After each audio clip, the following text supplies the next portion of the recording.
أعوذ بالله من الشيطان الرجيم بسم الله الرحمن الرحيم أرأيت الذي يكذب بالدين فذلك الذي يدعو اليتيم ولا يحض على طعام المسكين فويل للمصلين الذين هم عن صلاتهم ساهون الذين هم يراءون ويمنعون الماعون إلى آخر الآية خيركم من تعلم القرآن علمه كما قال عليه الصلاة والتسليم মাননীয় শ্রদ্ধেয় জ্ঞানী গুণী মানী সম্মানী আজকের এই জলসার মাননীয় সভাপতি মহাশয়, শ্রদ্ধেয় উলামা ইকরাম, হুফাজ ইকরাম, স্নেহের তালেবায়ে আজিজ আর আমার জ্ঞানী গুণী মানী সম্মানী মাননীয় শ্রোতা মণ্ডলী, পর্দার অন্তরালে পর্দা নসিব মায়েরা এবং বোনেরা, আল্লাহর বড় দয়া কৃপা ভালোবাসা আমাদের প্রতি, গোটা বিশ্বের প্রতি। সবাই আল্লাহর শুকর আদায় করে হৃদয় থেকে বলি আলহামদুলিল্লাহ। তারপরে বিশ্ব নবী জনাবে মুহাম্মদুর রাসূলুল্লাহ, সকলে বলুন সাল্লাল্লাহু আলাইহি ওয়াসাল্লাম। আরেকবার বলুন সাল্লাল্লাহু আলাইহি ওয়াসাল্লাম। গুটি কয়েক কথা আলোচনা করব। আল্লাহ আমাদের সকলকে আমলের তৌফিক দান করুন, আল্লাহুম্মা আমিন।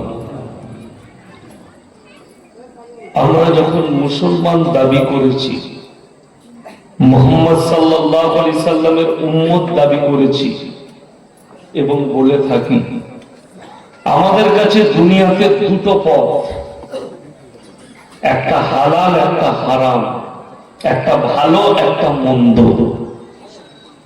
কোরআনের একটা কথা শুনিয়ে দিই, মান আমিলা সালিহান ফালিনাফসি ওয়া মান আসাআ ফাআলাইহা। যে বা যাহারা ভালো কাজ করবে আল্লাহ তাদেরকে পুরস্কৃত করবে, যে বা যাহারা খারাপ কাজ করবে আল্লাহ তাদেরকে তিরস্কৃত করবে। এরা কোরআন। এখন বেঈমান কাফের বদ্দিন তাদের কাছে একটা রাস্তা, সব তাদের কাছে ঠিক আছে। কুকুরটা, শুয়োরটা, কাটাটা, মদটা, গাঁজাটা, লটারিটা, সুদটা, সব তাদের কাছে ঠিক আছে। কিন্তু ইমানদার বললে, মুসলমান বললে আপনার কাছে দুটো, একটা হারাম একটা হালাল। হারামটাকে অ্যাভয়েড করতে হবে, হালালটাকে গ্রহণ করতে হবে। ভালোটা নিতে হবে, মন্দটা ছাড়তে হবে, মন্দটাকে অ্যাভয়েড করতে হবে। এটা মুসলমানের কাছে রাস্তা। এখন বর্তমানে ভারতবর্ষে 30 থেকে 40 কোটি মুসলমান আছে, কিন্তু তার মধ্যে 10 কোটি মুসলমান আছে কিনা সন্দেহ দাঁড়িয়ে গেছে। মৌলবীদের কাছে, উলামাদের কাছে, আমাদের কাছে। তার কারণ কি? আমরা চোখে যেটা দেখছি, যেগুলো দেখতে পাচ্ছি সমাজের বুকে, মুসলমান নাম অনেক আছে। তসলিমা নাসরিন নামটা মুসলিমদের না হিন্দুদের? কথা বলে না এরা? মুসলিমদের। কিন্তু নাস্তিক, আল্লাহ মানে না। নাম শুনেছেন না? শুনুন না, তসলিমা নাসরিন। তবে আশ্চর্য ঘটনা, পৃথিবীর একটা যত বড় নাস্তিক আছে, নাস্তিক মানে হচ্ছে তারা ধর্মে বিশ্বাসী নয়, কোন ধর্ম মানে না। ভারতের মাটিতে বসে আছে তসলিমা নাসরিন। আমার খালি চিন্তা হচ্ছে, আমাদের বাড়িতে আমাকে গিন্নি বললে দুটো ফর্ম দিয়ে গেছে, আমি রেখে দাও। কিসের? আপনার বাড়িতেও ফর্ম আসবে। আমি বলছি তসলিমা নাসরিনকে ফর্ম দিবে না? তসলিমা নাসরিন কোথাকার? সবাই জানে বাংলাদেশে। ভারতে এসে বসে আছে। পৃথিবীর যত বড় নাস্তিক আছে, তসলিমা নাসরিন হচ্ছে হারামের আওলাদ। যদি এখানে কোনো শিক্ষিত মাস্টার, জ্ঞানী গুণী, ডাক্তার, ব্যারিস্টার, বাপের বেটা থাকে, স্টেজে আসুন। আপনার কাছে যদি তসলিমা নাসরিনের লেখা বই থাকে, বইটার নাম হচ্ছে লজ্জা। বইটার নাম কি বললাম? লজ্জা। সেই বইয়েতে তসলিমা নাসরিন নিজে লিখেছে নিজের মায়ের জন্য, আমি আমার মাকে আমার চাচার মশারিতে দেখেছি। কি বুঝলে, মশারি বুঝেন তো? রাতের বেলায় তার মা তার চাচার মশারিতে শুয়েছিল, এই ভাষাটাই লিখেছে তসলিমা নাসরিন লজ্জা বুঝাতে। তাহলে যার জন্ম যার চাচা দিয়েছে সে হালাল না হারাম?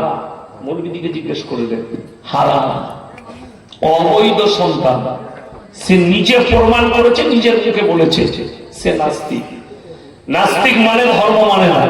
আচ্ছা, এই নাস্তিক গুলো সব জায়গায় যতক্ষণ নাস্তিক আছে, আসাদ নূর, আপনার তসলিমা নাসরিন, আরো যে কটা বাংলাদেশে বসে আছে, লন্ডনে, আফ্রিকায়, জাপান, জার্মানি, যে যেখানে বসে আছে, সবাই ইসলামকে আর কোরআনকে আর মুহাম্মদ সাল্লাল্লাহু আলাইহি ওয়াসাল্লামকে গালি দিচ্ছে। তসলিমা নাসরিন যদি হালালের সন্তান হয়, তোমাদের কারোর সঙ্গে যদি যোগাযোগ থাকে শিক্ষিত লোকের, তাকে বলো একবার হিন্দু ধর্মের বিরুদ্ধে বলে দেখা, পাছায় লাথি মেরে গঙ্গা পার করিয়ে দিবে। ঠিক বললাম না ভুল বললাম? থাকতে পাবে ভারত?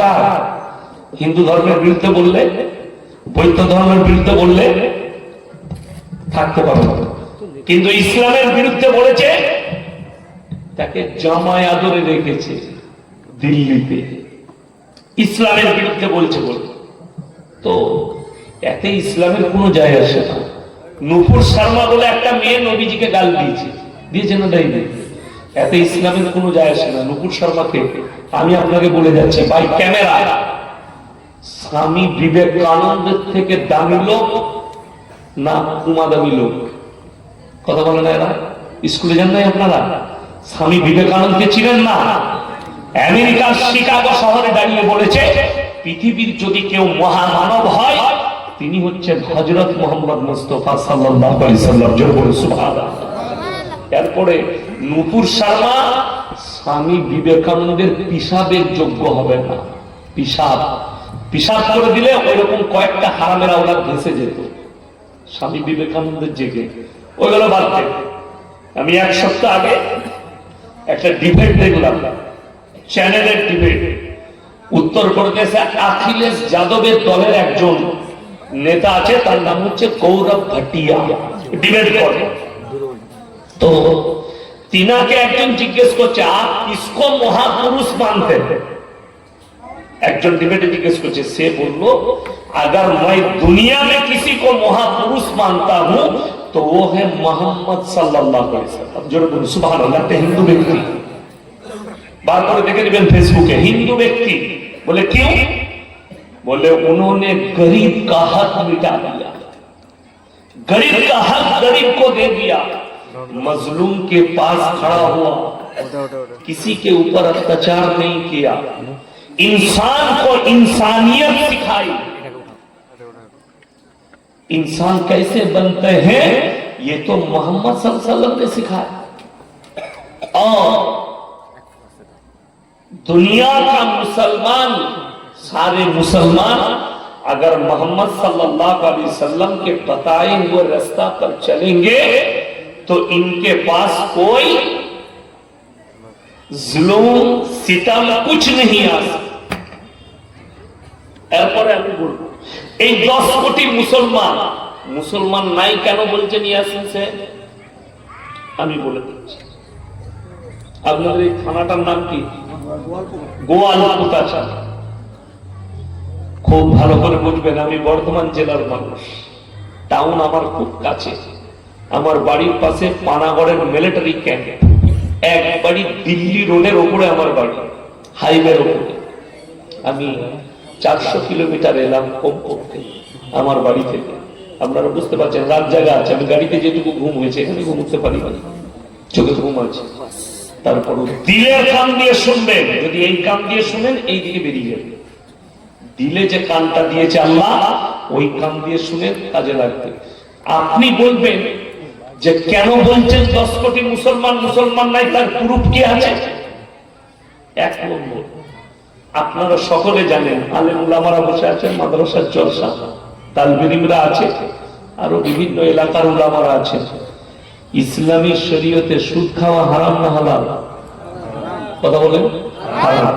তাইলে আপনার এই গোয়ালপুতা থানায় একটাও মুসলমান সুদ খায় না তো? কথা বলে না এরা? কথা বলে না? খায়। তাইলে হারাম জানার পরে কেমন হারাম? এটা কিন্তু মৌলবীদের ভাষা নয়, আমাদের কথা নয়। কিন্তু কি বলছেন? এটা আমার বাপের কথা। কোরআন লেখা আছে ওয়াহাল্লাল্লাহুল বাই'a ওয়া হাররামার রিবা। ব্যবসাকে হালাল করেছি, সুদকে হারাম করেছি। কোন ব্যক্তি হারাম জানার পরে যদি সুদ খায়, সে আল্লাহর সঙ্গে যুদ্ধ ঘোষণা করে দিবে। যে ব্যক্তি আল্লাহর সঙ্গে যুদ্ধ ঘোষণা করবে, সে আর মুসলমান থাকতে পারে? কথা বলে না? মুমিন থাকতে পারে? পারে। নাম্বার 2, রাসূল আকরাম সাল্লাল্লাহু আলাইহি ওয়াসাল্লাম বললেন, যে সুদ খায় সে নিজের মায়ের সঙ্গে 36 বার জিনা করার সমান পাপ করে। নাউজুবিল্লাহ বলেন। এরপরে মজমায় আছে কিনা আমি জানি না। শুধু এটা নয়, আপনি বলুন নবীজি নিষেধ করেছেন, নবীজি জিনা করার পাপ হয় বলেছে মায়ের সাথে, আল্লাহ কোরআনে নিষেধ করলেন যে করবে, যে খাবে সুদ, সে আল্লাহর সঙ্গে যুদ্ধ ঘোষণা করলো, অর্থাৎ আর মুমিন রইল না। নাম্বার 2, মদ পান করা হারাম না হালাল? হারাম। আমি আপনার থানায় আপনাকে প্রমাণ দেব। মুসলমান মদ পান করে, মদ বিক্রিও করছে। ঠিক বললাম না? আমি গতকালকে আমার চাঁচড়ে জলসা ছিল, আমি ফিরে গিয়েছিলাম। তো কালকে যখন আমি আসছি রাস্তায়, মুর্শিদাবাদে বহরমপুর পার করে পলসল্লা মোড়ের কাছে একটা হোটেল আছে, পাপ্পু ধাবা। আমি বসলাম চা খাবো। তো চা দিল, আমি বসে আছি খাটের ওপরে, টেবিলে চা নামানো আছে, একটা পাঁপড় নিয়ে খাচ্ছি। পাশে ভদ্রলোক ছিল, তাদেরকে আমি চিনি না, তারা জানি অমুসলিম ভাই হবে। তো সেখানে লেখা আছে নো স্মোকিং। সে বেচারা ভুল করে ধরিয়েছে। সঙ্গে সঙ্গে মালিকের হোটেলের যারা গার্ড থাকে এসে বললে, চলুন এখান থেকে হাঁটুন, লেখা আছে দেখতে পান, নো স্মোকিং লেখা আছে, চলুন বাইরে গিয়ে খান। তাকে তাড়িয়ে দিল। মালিক অর্ডার দিল, হোটেল থেকে বেরিয়ে যাও, বাইরে গিয়ে খাও, এরিয়ার বাইরে। সে ওটা চলে যেতে বাধ্য হলো। তার কাছে বোর্ড লাগানো আছে পাঞ্জাবিদের হোটেল, মদ পান করা নিষেধ, মদ বিক্রি নিষেধ, দুটো বোর্ডই লাগানো আছে। আর টেবিলে লেখা আছে নো স্মোকিং। আমার হোটেল চত্বরে কেউ স্মোকিং করতে পাবে না। সে অমুসলিম না মুসলিম বললাম? পাঞ্জাবি অমুসলিম। তাকে আমি একদিন জিজ্ঞেস করেছি, মাথায় পাগড়ি, মুখে দাড়ি, পাঞ্জাবি, নিজের ধর্ম ভুলে গিয়ে। আমি বললাম, দাদা এই বোর্ড থেকে খুব ভালো লাগছে। কি উত্তর দিল জানেন? আমি যেখানটাই ব্যবসা করছি 80% মুসলিম, পলসন্ডা নবগ্রাম থানায়, আর আমার কাস্টমার 80% মুসলমান। আর আমি জানি আপনাদের ধর্মে নেশা করা হারাম, নেশাদ্রব্য জিনিস স্পর্শ করা হারাম। আচ্ছা, ইমানদারির সঙ্গে বলুন তো, ইমাম সাহেব যদি বিড়ি খায়, তার পেছনে সমাজের লোক নামাজ পড়বে? কথা বলে না এরা? কথা বলে না? পড়বে না। তাহলে ইমামের পেছনে যদি বিড়ি খেলে নামাজ না হয়, ইমাম সাহেব হারাম খাচ্ছে, তুই বিড়ি খেয়ে ইমামের পেছনে কি করে নামাজ পড়বি? কথাটা বোঝাতে পারলাম না? পারলাম না? আমি কিন্তু বুদা বাংলায় বায়ান করি, খুব গায়ে লাগবে, মহরমটা আপনি লাগাবেন, খালি গিয়ে ভাববেন দিলে হাত দিয়ে আমি কি বললাম। ইমাম খেলে হারাম হলে তুমি খেলে হালাল, কোন বাপের বেটা মৌলবি বললো? কথাটা বুঝতে পারেননি? আমার কষ্টের বিষয় ওইটাই।